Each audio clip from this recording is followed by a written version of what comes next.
everybody wanna run around, wild out. This girl has said something again. Get out of here, Remy. Get out the comments. So, yo, Joe, wild out. Everybody want to wild out. Yo, Joe, it's all about maturity, man. I just came to a space in my life where I can't do childish things, man. You know what I mean? It comes to a point in a man's life where he grows up and say, you know what? This is my wife. This is my one queen. more area you're going to have to work on. And I don't want your crew to hate me. But I don't mind. You're still cool with the hood guys too. Like, if I go to a Papoose party, this guy want to kill this guy. We're in the middle breaking up the fight. Like, yo, you got to, that's your next one. Like, that's your next one. Like, I used to walk around with 100 guys my whole life. I know.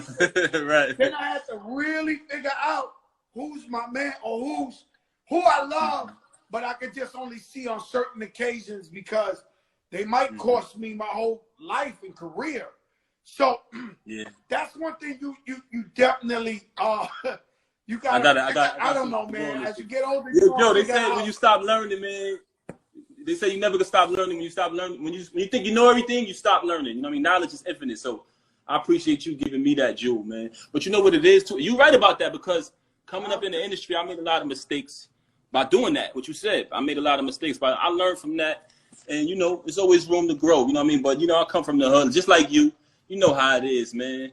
You know what I mean? You know how it is. You got a lot. I had a lot of guys around me. They fucked up a lot of my money, bro. Not just me spending my money on them. That they didn't really, you know, because we think everybody's our friend, but they ain't really our friend. Especially if we the guy they need to get money from or something like that. You really don't know their true feelings or how they really feel. You know what I'm saying? So I had to weed through that. So I remember I told a bunch of my friends, I was like, yo, I ain't got it no more. I can't really take care of everybody. And out of 30 people, maybe 5 of them was like, yo, Joe, even if you ain't got no money no more, I'm your brother. I'm going to be with you, this, that. So that's how they got rid of themselves. You know, and you know, we got survivor's guilt. So being that we come from the hood, shout out Tone Sunshine on the check-in. Tony Sunshine, my brother. Tone crazy, bro. Tone, my God. Tone's another episode. He's another. Tone's my God. Tone's crazy. First of all, I had to be with a young Remy Ma, your wife, and Tony Sunshine, and I'm crazy. I heard stories. No, so they were like, your wife would be like, get him! And we'd be like, ah! Tony is R&B, but he really ain't R&B. He gives me rhythm and blues. So I'm like, no, that's my God. I like what he's doing with he's donating to people who are going through the COVID-19. I like what he's doing too. And you know, he's trying to help the people, man. That's what we're trying to do, man. People hip hop as a community has helped everybody get over this corona. And and we go on there, whether it's a versus battle or Fat Joe doing a Fat Joe show and bringing your favorite artists on here or something. We try our best to give back to our community as much as we can. Right. Yo, Joe, let me tell you something. It's true what you said. We try to give back. And even what you were saying about, you know, with the coming up with the crew and all of that. It's a lot of misconceptions, man, in the industry. Many people think sometimes when you're a rapper, you could just open a $1 billion bank account and just give money to everybody. You know what I'm saying? And no matter how much you do, it's never enough. You know what I mean? So you got to learn from that, man. And as we get older, we look at life different. You know what I mean? Especially when we got a family, you got to move different, like you say. You know what I mean? You still can show love. I'm always going to show love. You know what I mean? Because that's just how I am. Yeah, but like you said, man, you got to know where to draw the line. You can show love, but you got to also know that sometimes when we trying to keep it real with these guys, unfortunately, some of their energy blocks the blessings. So what happens is, so I had a story I told one time. I'd rather not want to tell who I told it to. But I used to be with 100 guys. Even though I'm the #1 rapper in the world, What's Love is #1, platinum this. So one time a man, I met him many years later, he told me, yo, I had $2 million to give to you. He's an advertisement agent, and he was working for like Lucky Strikes, the Jamaican beer. They wanted Fat Joe to do a commercial for $2 million. And the man said he came to New York. When he came to New York, people were like, yo, them guys are gangsters. Like, you can't approach them. He was like, what do you mean? He was from Chicago. He said, nah, they're not like the type of guys you could. So he said he came up to a club. I had 40 guys in front of me. He said he passed 10 guys, and one grabbed him and said, yo, you can't talk to the Don right now. You can't talk to the Don right now. Then he finessed him, went by another 10, and it's another guy. He said, looked like a killer. Was like, yo, the Don ain't talking to nobody right now. Yo, back up. Back up. And the man told me he looked over the next 20 guys, see me sitting down, and was like, damn, I got $2 million for this guy. And I can't get around these dirty niggas in front of him acting like some shit to give him the $2 million. Right. And so what's crazy is I realized they fuck it up. And here we are trying to keep it real with motherfuckers when, and they don't want to adjust. You understand what I'm saying? They don't want to. Yo, Joe, the same thing happened to me. I had the same experience when I came in the game, and I blame myself because I was fresh off the street at that time. So I had the street mentality where I thought shit was real. I thought the industry and the streets was the same place, and you really can't mix the two. So I had 50 niggas with me. I would come to a club. They say, Pat, we let 30 in, but you got to pay for the rest. You know what I'm saying? So I just paid for the rest. You know what I mean? But that gave me a bad name because we booking Papoose, but he's coming with 50 guys. You know what I mean? Niggas was taking a lick. And your guys, my guys was beating up the fans. Niggas was getting beat up, robbed. Oh, God. I'm bringing these dirty dudes to my projects with me. They ain't got no money. They just know that they with Fat Joe. And they sticking cats up in the bathroom. They you know, wilding and shit. And that reflects on you. The promoter don't want to book Fat Joe if these guys are wilding. Yeah. You got it. It's all about maturity. Growing up. Yeah. Let's go there. Top 5, Papoose. Top 5? Yeah. Biggie. Cool G Rap.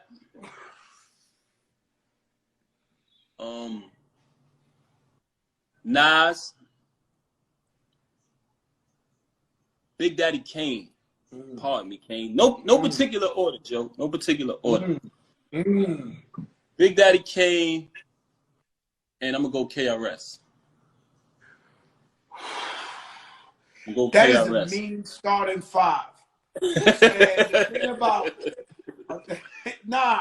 the thing about that starting 5, you know what I thought of, you know, because I'm a visual person, is when you was explaining that and then you came finally with that KRS, what I envisioned was Dr. J going under the basket.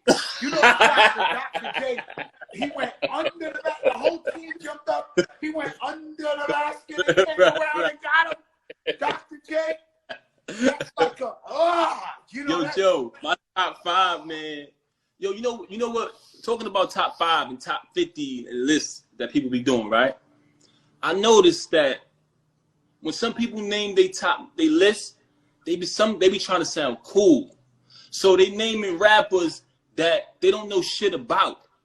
You know what I'm saying? That pisses me off. Like, I want to catch one of them doing it in person so I can say, quote a line right now. You know what I'm saying? Because they're trying to name certain individuals who they know nothing about, but they want to make it look like they're knowledgeable of the game. Anybody in my top 5 I can quote. You know what I'm saying? As he says the same thing every time.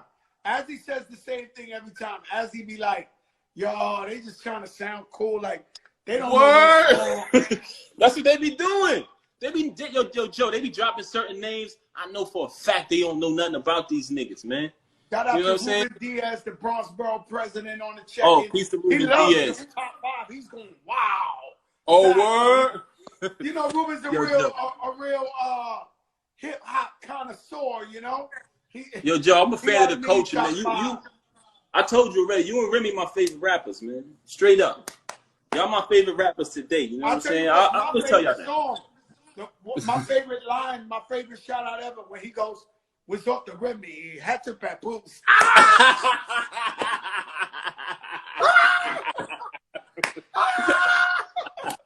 Yo, I could be in Dubai. That shit come up, was off the rim. I'm looking around like. Right. Yo, that was dope, man. Shout out to him, man. Travis Scott, right? Travis Scott. Yo, I be looking around like, yeah. And my people.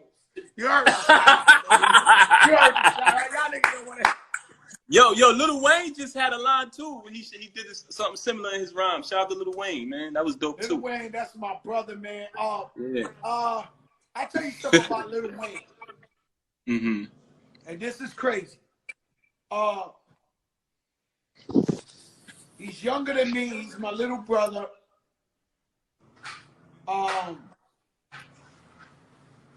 But somehow, I don't know if, like, streetwise, I don't know if Lil Wayne is tougher than me or nothing like that.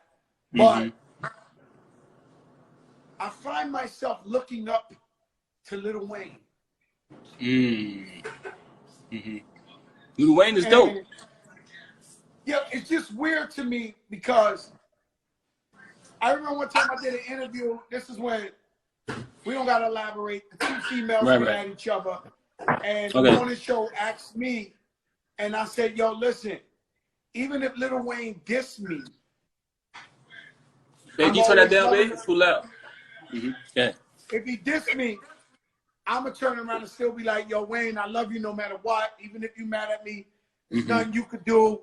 I'm gonna love you." It's certain respect and love I got for him. Yeah. And so one day I was reflecting on that statement I said, because I don't say that about nobody. You know what I'm saying? I'm the warlord. You diss me, I'm dissing you. And then I noticed when I say what's up to Lil Wayne, I go like this, like, you know, like, when you get like you get Rakim, Big Daddy Kane. How would you say hi to Slick Rick? You would be like, yeah, man. And naturally, I do this to Lil Wayne. When I slap him 5 up. That's love, though. I don't know how to explain it. It's real. like I'm like that. Yo, I'm like that with Kane, man. To me, Big Daddy Kane is like unreal to me, man. Like, I was a kid. Like, hip hop itself made me want to rap, but Big Daddy Kane made me want to be nice. And he enabled me to be nice because he's so dope that when you hear him, you automatically become inspired. And you know, inspiration makes you great. So when I used to hear Kane, I didn't even know how to rap. I was just like, fuck that, man. I got to go in. You know what I'm saying? And I wrote my first rhyme, man, and I recited it to my friends, and they reacted. They was excited. I was like, oh, shit. I might be good at this. I can tell you about Big Daddy Kane. Big Daddy Kane, he made me want to hustle when I used to see his videos, and he had the fly shit on with the chains. He literally made me want to hustle and get some money on another level. And I'll tell you my weird Big Daddy Kane story. So I'm in Madison Square Garden at the concert. I always go as a fan. You go too, you and Remy. So it was a Budweiser Superfest. Big Daddy Kane was the headliner. So I'm like front row. The whole crowd start going crazy.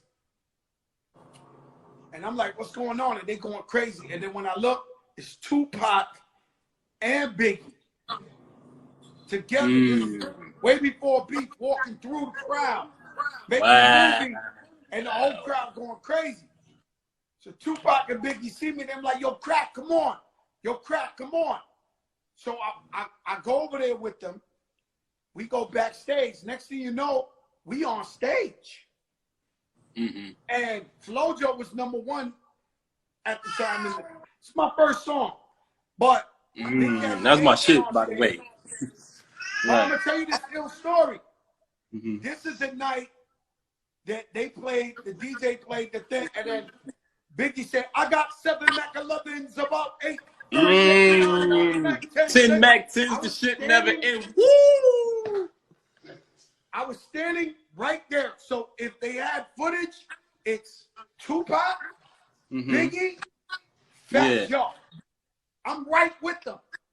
And then Tupac comes on with the, all my niggas in the pen, here we go again. Ain't nothing separating us from Mexican born in the ghetto. Woo! Hold up. A straight soldier. Looking at the busters, the metal.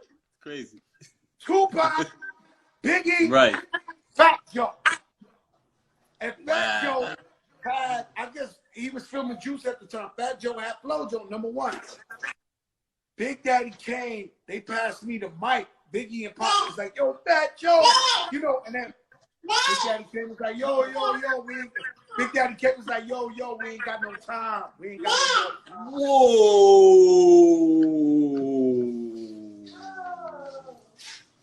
We ain't got no more time. Chill, la. Why though? Why? We ain't got no more time. I'm like, Madison Square Garden. But that was a legendary moment. What Remy said? I ain't repeating that, man. Yo, Rev. But I think Kane rapped that night too, though. He's still calling real. Chill. That's crazy. Damn, that was a legendary. That would have been legendary. And I said, it's okay. I could have, you know, it's the Big Daddy Kane. It's okay. Maybe I wasn't as good as everybody. I don't know. Wow. It really happened. That really happened. That's crazy. And every time I hear that record, and everybody in the pen, and we go again. I was like, you know, I was standing there. Like, I was kind of saying, wow, man, that's crazy, man. You missed a golden What she said, Pat, I want to know. I want to know what was his bars. He has bars ready? She said she wanted to know what bars you had. What was your bars you had? I wouldn't have been as good as theirs. It wouldn't have been as good as theirs. That's the truth. Yeah, those guys is a hard act to follow, man. Nah, but I'm sure you would have showed up, though. Huh? Biggie went bad. Empire. I'm sure you would have showed up, though. I know how you do. I was there. No, I'm talking about lyrically, nigga. No, I would have went for mine, but I wouldn't have been as good as them. But okay. No, they you know, that's Biggie and Tupac, bro. But I would have went for mine. I would have said some foul wrong shit. Fuck y'all nigga, you bitch, you nigga, all my Fat Joe, nigga. Nah, you was on your shit back then. Yo, you know my favorite song from you ever? My second favorite. Nah, man. This shit might have skipped the line, man. My second favorite song from you. My first favorite is Flo Joe. I'm going to say that. But my second favorite from you, man, I'm talking about this song right here that you got, my nigga. And I tell Remy this all the time. Yo, this shit will give me the courage to fight 50 niggas by myself. Lifestyle. Y'all wanna live my lifestyle. Never seen a break, never seen a crack out. On the wall with the dawn. Yo, my nigga. We had they was retreating. Yo, Pat, you know when you see the war and they fighting over the mountain and then the other side start retreating? We like, yo, we got him. That's why it came out, niggas was retreating. Like, yo, what was your mentality? Let me ask you an interview question. What was your mentality when you made that song, man? What was your mentality? I'm gonna be honest with you. Shout out to the mayor. I'm an 88er. Okay. I'm from another era. era. I'm from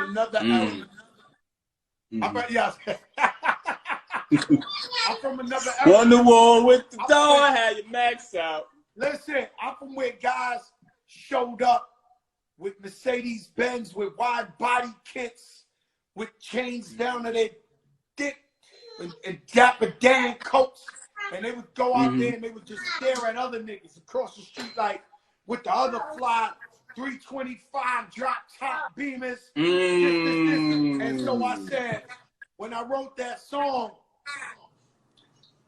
I put myself in 88. Like when dudes was out here starting on another level. And I just had to say, y'all wanna live my life. Yo, Joe, that hook, man, that hook means so much to me, man. You know my favorite part, you said, bring it on and I'ma show you gangsta. Yo, I love that shit, man. That little phrase, that line right there means bring it on and I'ma show you gangsta. Yo, I love that shit, yo. That's my favorite. That's the hood's favorite. And it was a real time. Remy know the back. She know the back talk. You know the silent talk we don't talk about. Oh that. Yeah, I heard all the stories. That was the time I heard swinging. Right. Oh, okay. yo, one time. You was talking about Wayne earlier. I had a Wayne story. I remember when he was locked up on Rikers Island. Slay called me one day. Slay was like, "Yo, Mac Main just called me. You know what I'm saying? He said that Wayne is a big fan of you. You know what I mean? He likes the Alphabetical Slaughter song you got. He loves the shit, and he wants to meet you." So I was like, "Oh, okay, let's do it." So I was checking back with Slay. He was like, "Yo, he never got back. Mac Main never got back to him."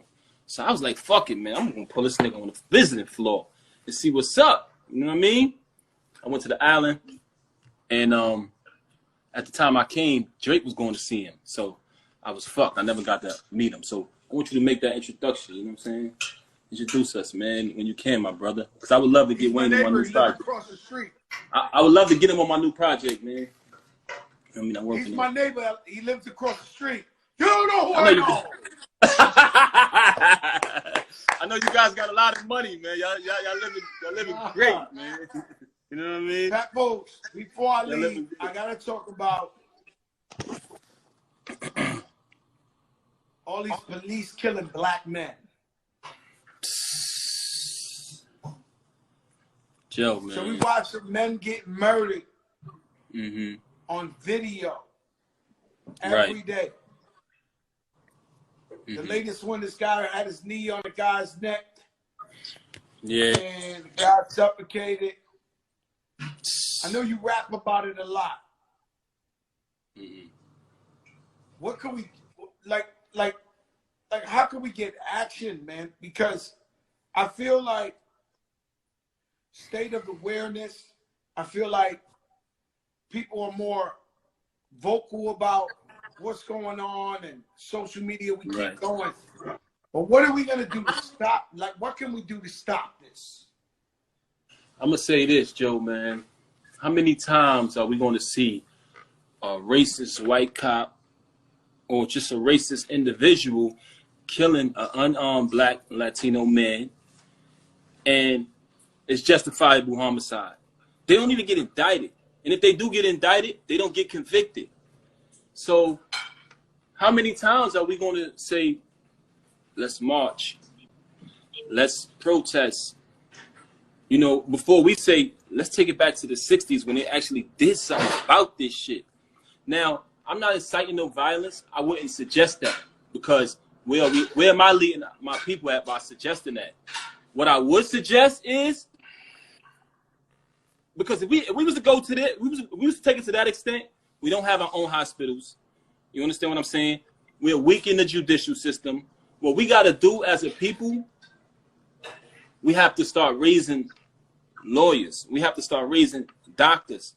We have to better ourselves so we can be in more control of society. We can have people in the judicial system so we can get a fair trial when some shit like this happens. And also, more important than everything I said, we gotta stick together.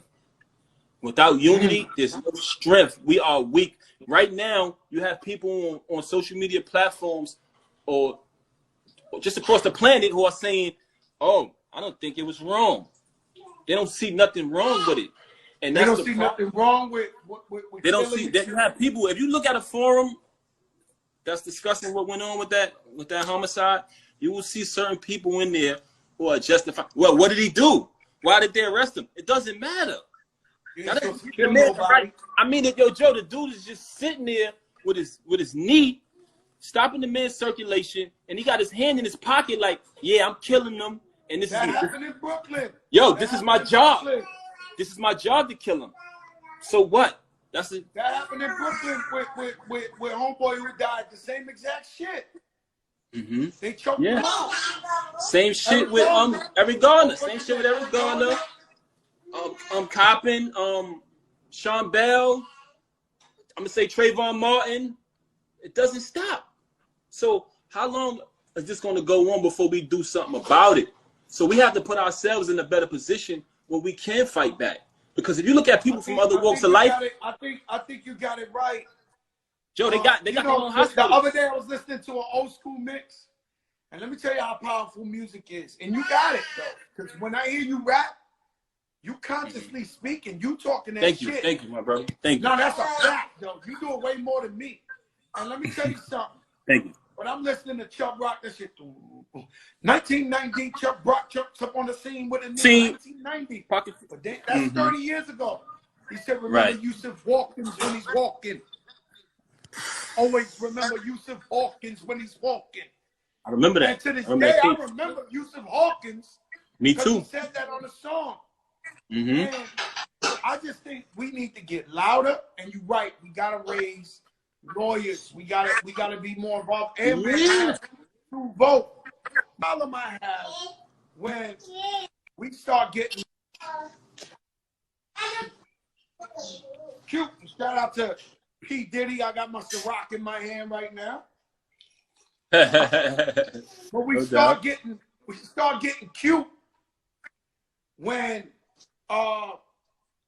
we start saying, yo, we don't know if we should vote. What are we getting? Yeah, we want a black agenda, Latino agenda. We tired of giving people our vote or taking our vote for granted. But at the same time, suppose you only got Trump or Joe Biden, right? Yeah. And so now's the time where we feel like, because I don't know about you, I've never seen no shit go down the way it's been going down with Trump. I've never seen no president at least. What, man? Yo, what? I've never seen a... Oh, man. This guy is like from hell. It off, Pat. But I've never seen that, like shit putting kids in cages. He don't man. He disrespected Haiti. He just called Hillary Clinton a skank. Really? I missed that, man. Yo, this guy called the next man's wife. Yo, so what I'm saying to you is, like, we gotta vote, bro. We have got to vote. And then maybe we gotta hold the leaders that are next to Biden responsible. Our black leaders, our Latino leaders that are close to Biden. Yo, we want you to do this for us because we're gonna go out there and we're gonna vote. And if they and we can hold them accountable to make sure they represent us with Joe Biden. But I don't think now's the time to be saying, yo, I don't know if we should vote for Biden or we think that bullshit. You know what it is, Joe? You know what it is? I understand why a lot of people feel like I'm not wasting my time voting. It doesn't matter. I understand that mentality because I had knowledge of self since I was a teenager. You know, rest in peace to the God born true. He taught me a lot, and I know that the system is corrupt. So a lot of people don't have any confidence in the system. They feel like they're going to cheat anyway. I get it, but for me, my experience on the planet, my own experience, when I was a kid and I looked in the back of the dictionary and they showed all of the presidents, they were all white. And I questioned it. And I was told when pigs fly, you see a black president. And pigs flew all around this motherfucker when Barack Obama got elected. And I know for a fact that they did. I know a lot of people are against Obama. They got their opinions. I get that too. Whatever. But I know for a fact the government didn't want that to happen. So we can make a difference. Your vote can make a difference. Don't be so discouraged. I'm not voting. And the bottom line is, believe it or not, Latinos, black people, you got to act like Joe Biden is Obama. And you have to get out there and you got to vote for this man and wait online and force your friends to go. Because otherwise, you're going to look at that news that night. Yo. Good old Donald Trump. Yo, Joe. Donald Trump. Yeah. A lot of people vote for Donald Trump on the low, Joe. On the low, they vote for Trump. On the low. They talk that shit, and when they go in there and they close that motherfucking curtain in that booth, they vote. I'm telling you, man. Shout out Kenny Burns. Nah, listen to me. Let me tell you something. I never get political because, you know, I got best friends. I got family. Last night I had dinner with some friends of mine. I won't say who they are. And people beyond rich. They be beyond, you know, and I know they like Trump or Republicans. And, you know, they know who I like. But yesterday we start talking politics for the first time in our life. And these are my sisters and brothers. They're beautiful people. Right. You know, anybody would say, yo, if you make a certain amount of money, you should go for Trump because he's going to lower your taxes. And, you know, anybody in their right mind trying to save an extra dollar who's in our tax bracket would say go for Trump. But I told them, I said, listen, bro, not this time. People tired of the pain. People tired of the hurt. Not this time. Inexperienced, this time. Inexperienced, ignorant, arrogant, inconsiderate. I could go on and on with this guy, man. He makes a mockery out of ridiculous, man. A clown, Joe. A clown. My brother, I love you, man. I love you, my brother. Thanks for having me, man. Yo, you allowed me to be your daughter's godfather. Thank you, man. What y'all thought y'all wasn't gonna see me? Yo, listen, yo, man, this ain't your interview, man. Go on, man. Yo, man, this ain't your interview. Yo, thanks for having my daughter. She's so beautiful. Thank you, brother. She loves you, man. For real, you know that. I know. Hey, yo, thank you, my man. I haven't heard from my man in a while. Yo, Malcolm Hill, what's going on, B? Man, he been off the radar for a second. That's my man. But yo, listen. Here, your Malcolm. We talk the truth on the Fat Joe show. We ain't scared of nobody. We ain't never. It's the best show. Nah, we ain't never been scared. So we speak our mind. And we respect everybody. We got fans that love Trump. I got friends that love Trump. I'm just different. That don't mean I don't love my friends, my brothers. They can vote for who they want to vote for. I'm just telling them we stepping up. And that's how we got to approach it. Man. My brother Kenny Burns. That's how we got to do it. Yo, Pap, I love you, man. God bless Joe, you. thanks for having me. I love you, my brother. You the biggest in the game. Tell these motherfuckers subscribe to the Prophet channel. With Prophet Muscle. Yeah.